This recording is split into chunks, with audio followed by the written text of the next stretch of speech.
Merci, Monsieur le Président, honorables députés. Je souhaite la bienvenue à Monsieur le Premier ministre et à sa délégation d'accompagnement.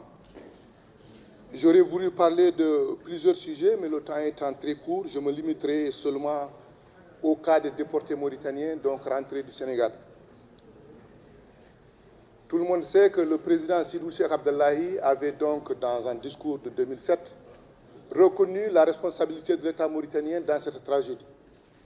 Et il avait donc entamé le retour organisé de ces déportés après l'accord tripartite qu'il y ait le Sénégal, notre gouvernement et le HCR.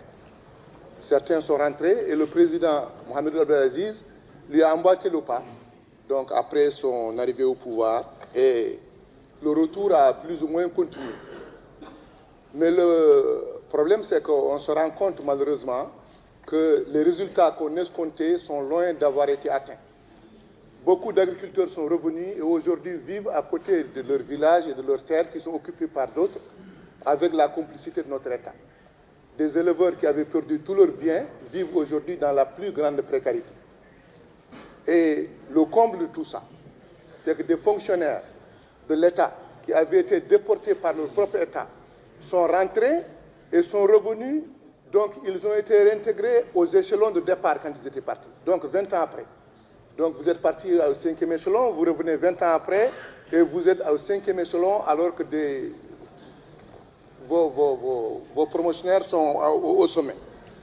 Ça, je pense que c'est une injustice flagrante que nous ne pouvons pas cautionner, que nous ne pouvons pas accepter.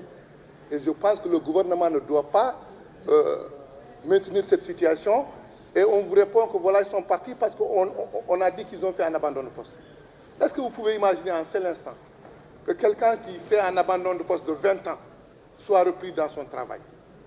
Si on reprend quelqu'un qui a fait un abandon de poste de 20 ans, c'est parce que tout simplement l'État a reconnu qu'il a fait une erreur. Or, si l'État reconnaît qu'il a fait une erreur, il doit corriger cette erreur-là.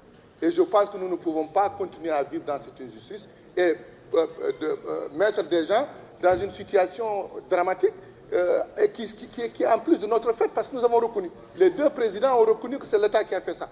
Donc je pense que votre gouvernement doit prendre ses problèmes en charge et permettre à ses citoyens de vivre dignement et normalement.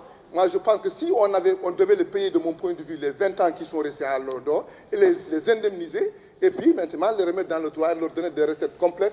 Et sinon, je pense que c'est extrêmement grave, Monsieur le Premier ministre, et je pense que vous allez corriger cette situation-là. Je vous remercie.